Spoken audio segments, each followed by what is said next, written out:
Bak kata pepatah, tak kenal maka tak cinta. Dewesh anak lelaki Andrew, nama diberi. Di tingkatan 4 SMK Selayang Baru, ilmu ditimpa. Bicara buku, tujuan saya di sini merenung bintang yang sama. Judul buku, Salam Sejahtera dan Salam Memartabatkan Budaya Membaca. Membaca buku ibarat memberi makanan kepada rohani. Buku ini dikaryakan oleh seorang penulis yang berbakat, iaitu Hakimi Haris. Buku ini mempunyai 120 halaman yang sangat sesuai bagi pembaca mudah seperti saya. Buku ini diterbitkan oleh Edaran Kemajuan Sendirian Berhad pada tahun 2008 dan mengandungi 10 bab secara keseluruhannya. Tema yang diambil dalam merenung bintang yang sama ini adalah perjuangan seorang remaja lelaki untuk mencarikan merasai kemanisan kasih sayang sebuah keluarga. Cerita ini dimulakan dengan Rahim, pemegang watak utama yang telah kehilangan ibu tercinta. Ibu meninggalkannya pada usia 15 tahun disebabkan sakit. Sepanjang hidup Rahim, dia hanya tinggal dengan ibunya sahaja. Tidak pernah mengenali ayah kandungnya. Saudara yang hanya dikenali Rahim ialah Pak Longnya sekeluarga serta datuk dan nenek saudaranya.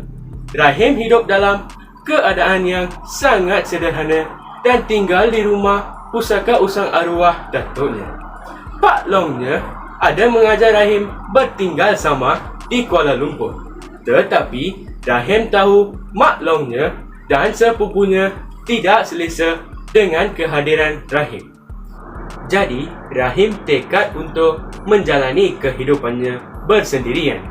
Ketika cuti sekolah yang masih berada 2 minggu sahaja, dia telah mengambil tindakan untuk ke Kuala Lumpur untuk mencari ayah kandungnya.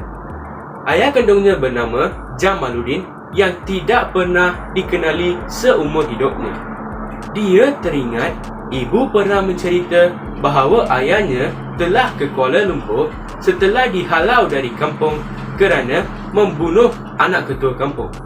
Pada ketika itu, Rahim masih dalam kandungan ibunya. Rahim pergi ke Kuala Lumpur secara rahsia untuk mencari ayahnya. Ia hanya membawa beberapa puluh ringgit sahaja.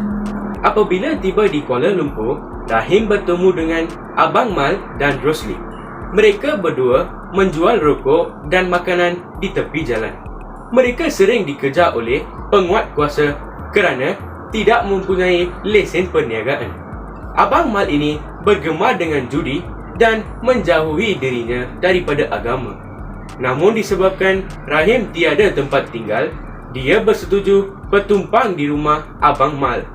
Pada satu malam, ketika melihat Rahim solat, hati Abang Mal terusik dan dia menangis mengenangkan dirinya yang jauh meninggalkan agama. Selepas kejadian itu, Abang Mal dan Rosli mula berubah.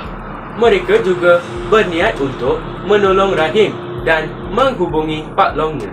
Akhirnya, Rahim juga bertemu dengan Pak Longnya. Malang tidak berbau, ketika hendak bertemu dengan dia, Rahim telah dilanggar lori. Terkejut Pak Long dan Abang Mal. Mereka berlari mendapatkan Rahim. Dan tanpa disangka-sangka, Pak Long menjerit nama Jamaluddin apabila melihat Abang Mal. Rupa-rupanya, Abang Mal ialah Jamaluddin yang dicari oleh Rahim selama ini, iaitu ayahnya. Saudara, dalam cerita ini, Rahim sangat yakin dapat bertemu dengan ayahnya pada satu hari nanti kerana mereka merenung bintang yang sama. Pengajaran yang diperoleh daripada kisah ini adalah Tuhan telah menyusun kehidupan ini mengikut aturan yang indah dan cantik. Setiap ujian dihadapi oleh kita sesuai dengan keupayaan kita. Tidak pernah terlebih maupun terkurang daripada kemampuan kita. Kita letakkanlah kepercayaan dan keyakinan kita. Kita semua merenung bintang yang sama. Sekian, terima kasih.